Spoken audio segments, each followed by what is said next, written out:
ഇനി കോവിലങ്ങളിലത്തെ മാമ്പഴ പുളിശ്ശേരി പറയാം. അതിൻ്റെ പ്രത്യേകത എന്താണെന്ന് വെച്ചാൽ ആദ്യം തന്നെ മാങ്ങ കുറച്ച് ഒത്തിരി വെള്ളം ഒഴിച്ചിട്ട് ഒന്ന് തിളപ്പിക്കും.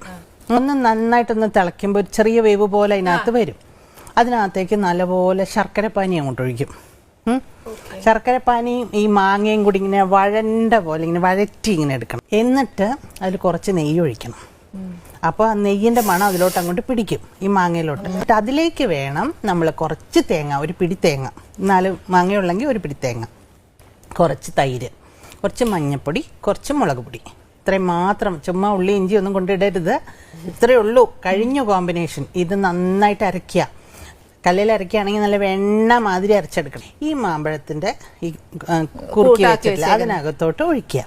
എന്നിട്ട് പ്രത്യേകം ശ്രദ്ധിക്കേണ്ടത് കടുക്, മുളക്, ഉലുവ നെയ്യിൽ തന്നെ വറക്കണം, വെളിച്ചെണ്ണയിലൊന്നും വറക്കരുത്. വെളിച്ചെണ്ണയിലൊക്കെ വറുത്ത സാധാരണ പുളിശ്ശേരിയായി പോവും. ഇവിടെ ഇങ്ങനെ ഒഴിച്ചാൽ അവിടെ എത്തണം, അങ്ങനെയൊന്നും അല്ല പുളിശ്ശേരി വേണ്ടത്.